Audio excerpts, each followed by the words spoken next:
ഈ തെരഞ്ഞെടുപ്പിൽ ഇടതുപക്ഷം മുന്നോട്ട് വച്ചിരിക്കുന്ന ഏറ്റവും പ്രസക്തമായൊരു മുദ്രാവാക്യം അതിന്റെ അകക്കാമ്പും ബഹുസ്വരതയാണ്. ഇടതുണ്ടെങ്കിലേ നമ്മുടെ ഇന്ത്യയുള്ളൂ. എന്തുകൊണ്ടാണ് നമ്മുടെ എന്നുള്ളൊരു വാക്ക് അതിനകത്ത് പ്രയോഗിച്ചിരിക്കുന്നതിന്റെ അർത്ഥം മനസ്സിലായ? തലയാട്ടുന്നുണ്ട് കാര്യം പറയുന്നത് മനസ്സിലായ? എന്തുകൊണ്ടാണ്? ഉറക്കെ പറ. നമ്മുടെ എന്ന് പറഞ്ഞാൽ നമ്മൾ നെഞ്ചിലേറ്റുന്ന മൂല്യങ്ങളുടെ ഒരു ഇന്ത്യയെ സംരക്ഷിക്കണമെങ്കിൽ ഇടതുപക്ഷം വേണം. ഇപ്പൊ നമ്മുടെ UP ജോസഫിനെ കുറിച്ച് പറഞ്ഞു. UP ജോസഫ് ഞാൻ കേരള കോളേജിൽ പഠിക്കുമ്പോൾ SFIയുടെ ജില്ലാ സെക്രട്ടറി ആയിരുന്നു. ഞങ്ങളെയൊക്കെ നയിച്ചിട്ടുള്ള ഒരാളാണ്. തലമുടി നരച്ചെങ്കിലും അതേ ചെറുപ്പം തന്നെയാണ് ഇപ്പോഴും UP ജോസഫിനെ ഉള്ളത്. ആ പോരാട്ട തീഷ്ണത. MP എന്ന നിലയിൽ ഞാൻ മണിപ്പൂർ പോയിരുന്നു. ഒരുപക്ഷെ ബഹുസ്വരതയുടെ ഒരു ഹോമകുണ്ഡമാണ് അവിടെ മണിപ്പൂർ എന്നുള്ള സ്ഥലം. അവിടെ സമതലങ്ങളിലും കുന്നും പ്രദേശങ്ങളിലും പോയി.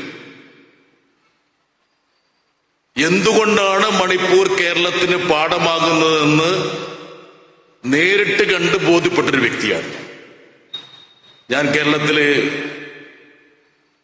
ഏതാനും ക്രൈസ്തവ പുരോഹിതന്മാരോടും പിതാക്കന്മാരോടും മണിപ്പൂർ കേരളത്തിന് വലിയൊരു പാഠം നൽകുന്നുണ്ട് എന്ന് പറഞ്ഞപ്പോൾ അവരിൽ ചിലർ പറഞ്ഞു, മണിപ്പൂർ 3000 കിലോമീറ്റർ ദൂരമുള്ള ഒരു സ്ഥലമല്ലേ, നമ്മളുമായിട്ട് എന്ത് ബന്ധമെന്നുള്ളത്. അപ്പൊ ഞാൻ പിതാക്കന്മാരോട് പറഞ്ഞു, മണിപ്പൂരാണ് യഥാർത്ഥത്തിൽ കേരളത്തിന് ഒരു ദിശാബോധം നൽകേണ്ട ഒരു സംസ്ഥാനം. 28 സംസ്ഥാനങ്ങളിൽ ഒരു സംസ്ഥാനമായ മണിപ്പൂർ 11 മാസമായി കത്തിക്കൊണ്ടിരിക്കുകയാണ്. 11 മാസമായി. ഇന്നേ വരെ ഇന്ത്യയുടെ പ്രധാനമന്ത്രി അങ്ങോട്ട് തിരിഞ്ഞു നോക്കിയിട്ടില്ല. നമ്മുടെ പ്രധാനമന്ത്രിക്ക് കേരളത്തിൽ എത്രയോ തവണ വരാൻ സമയം കിട്ടി. ഇവിടെ ഒരു നടന്റെ മകളുടെ വിവാഹ ചടങ്ങിൽ പോലും പങ്കെടുക്കാൻ അദ്ദേഹം എത്തി. നിരവധി തീവണ്ടികൾക്ക് പച്ചക്കൊടി വീശാൻ അദ്ദേഹം എത്തി. തന്റെ ഭരണസാരഥ്യത്തിലുള്ള ഒരു സംസ്ഥാനം നിന്ന് കത്തിക്കൊണ്ടിരിക്കുമ്പോൾ അങ്ങോട്ടൊരു പ്രധാനമന്ത്രി പോകുന്നില്ല എന്ന് പറയുന്നതിലാണ് ഒരുപക്ഷെ ഇന്നത്തെ ഗവൺമെന്റ് ഈ തെരഞ്ഞെടുപ്പിന് ശേഷം ഉണ്ടാകരുതെന്ന് പറയാൻ നമ്മളെ പ്രേരിപ്പിക്കുന്ന പ്രസക്തമായ കാര്യം. കേരളത്തിന്റെ സമാനത എന്ന് ഞാൻ പറഞ്ഞപ്പോൾ ഒരുപക്ഷെ കൊടുങ്ങല്ലൂരിനും ആ ഒരു സമാനതയുണ്ട്. 3 മതവിഭാഗങ്ങളാണ് കേരളത്തിൽ ഉള്ളതെങ്കിൽ ഹിന്ദു, മുസ്ലിം, ക്രൈസ്തവ. മണിപ്പൂരിൽ 3 വംശങ്ങളാണ്, മെയ്തി, നാഗ, കുക്കി. ഇവരൊക്കെ സാഹോദര്യത്തോടെ നമ്മൾ കഴിഞ്ഞിരുന്നത് പോലെ കഴിഞ്ഞിരുന്നവരാണ്. BJP അധികാരത്തിലേക്ക് വന്നു. ആദ്യം ഒറ്റയ്ക്ക് ഭൂരിപക്ഷം ഉണ്ടായിരുന്നില്ല. ഒറ്റയ്ക്ക് ഭൂരിപക്ഷം കിട്ടിയപ്പോൾ വിഭജനത്തിന്റെ, ധ്രുവീകരണത്തിന്റെ രാഷ്ട്രീയം അവിടെ ആരംഭിച്ചു. അങ്ങനെ മെയ്ത്തികളും കുക്കികളും തമ്മിൽ ഏറ്റുമുട്ടി. മണിപ്പൂരിൽ പരീക്ഷിച്ച അതേ വിദ്യ കേരളത്തിൽ പരീക്ഷിക്കാൻ വേണ്ടിയാണ് ഇന്ന് നമ്മുടെ അന്തരീക്ഷത്തിൽ ചില ആൾക്കാർ റാഗിപ്പറക്കുന്നത്.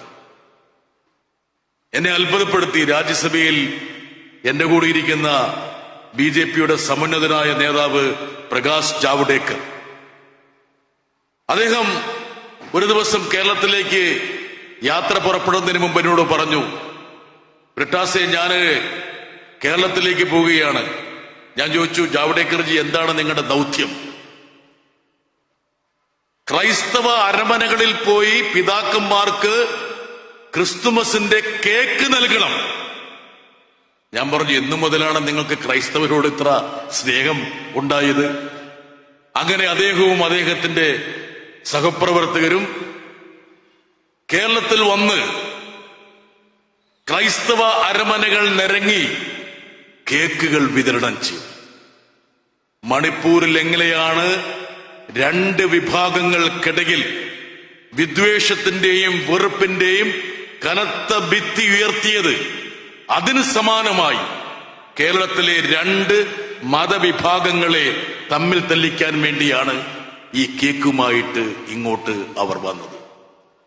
വെറുതെ കേക്ക് കൊടുക്കുക മാത്രമല്ല, കേക്ക് കൊടുക്കുന്നതിനോടൊപ്പം തന്നെ ഈ ക്രൈസ്തവ പുരോഹിതന്മാരുടെയും പിതാക്കന്മാരുടെയും ചെവിയിൽ മുസ്ലിങ്ങളെ കുറിച്ച് കുറച്ച് ചില കാര്യങ്ങൾ കൂടി അവർ ഇങ്ങനെ വിഷത്തുള്ളി പോലെ ഇറ്റിച്ചു കൊടുത്തു.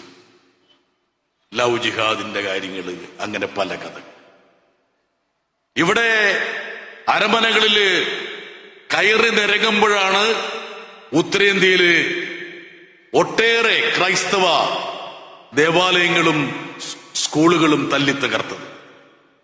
കഴിഞ്ഞ ദിവസം തെലങ്കാനയില് സംഘ് പരിവാറിന്റെ പ്രവർത്തകർ തല്ലിത്തകർത്ത ഒരു സ്കൂളിന്റെ മാനേജരെ ഞാൻ ഫോണിൽ വിളിച്ച് സംസാരിച്ചു. കണ്ണൂർ സ്വദേശിയായ ഫാദർ ജെയ്സൺ ജോസഫ്. അദ്ദേഹം പറഞ്ഞു, 17 വർഷമായി തെലങ്കാനയിൽ ജീവിക്കുകയാണ്. ഇന്നേ വരെ ഇതുപോലുള്ളൊരു രൗദ്രത ഞാൻ കണ്ടിട്ടില്ല.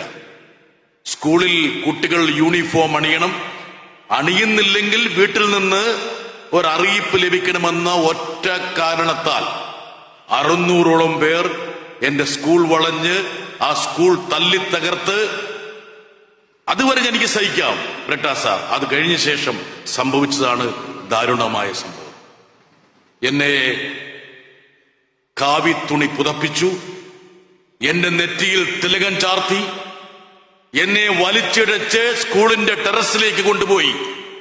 അവിടെ ഒരു മൈക്ക് സെറ്റ് സംഘടിപ്പിച്ചിട്ട് ജനങ്ങളോട് അവരെ അഭിമുഖീകരിച്ചുകൊണ്ട് ജയ് ശ്രീറാം എന്ന് വിളിച്ചുകൊണ്ടിരിക്കാൻ അവർ ആവശ്യപ്പെട്ടു.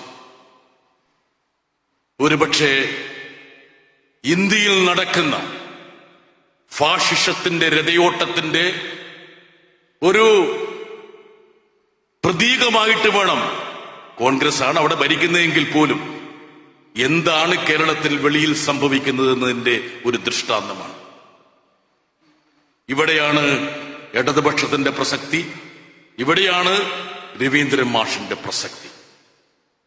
ഒരു പാർലമെന്റ് അംഗം എന്ന നിലയ്ക്ക് എനിക്ക് അഭിമാനത്തോടെ പറയാൻ കഴിയും, കഴിഞ്ഞ ഏതാനും വർഷം യഥാർത്ഥത്തിൽ ഇരുളുന്ന ഇന്ത്യയെ പഴയ ഇന്ത്യയാക്കി മാറ്റാൻ അല്ലെങ്കിൽ വീണ്ടെടുക്കാനുള്ള ആ പോരാട്ടത്തിൽ ചെറുതെങ്കിലും പ്രസക്തമായിട്ടുള്ള സംഭാവന നൽകിയ ഒരു പ്രസ്ഥാനമാണ് ഇടതുപക്ഷം.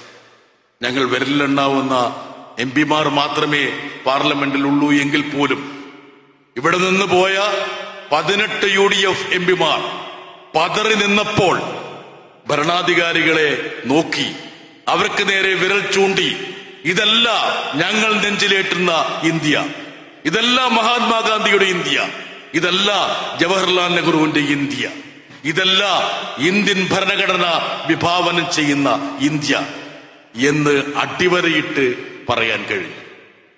ഇവിടെ നിന്നുള്ള MP ശ്രീ ബെന്നി ബെഹനാൻ അവിടെ എഴുന്നേറ്റ് എന്തെങ്കിലും പറഞ്ഞോ എന്നുള്ള കാര്യം എനിക്ക് സംശയമാണ്. അദ്ദേഹം വീണ്ടും ഇവിടെ മത്സരിക്കുക. നമ്മുടെയൊക്കെ പ്രിയങ്കരനായ രവീന്ദ്രൻ മാഷിന്റെ ശബ്ദം പാർലമെന്റിൽ ഉയർന്നു കേൾക്കണം.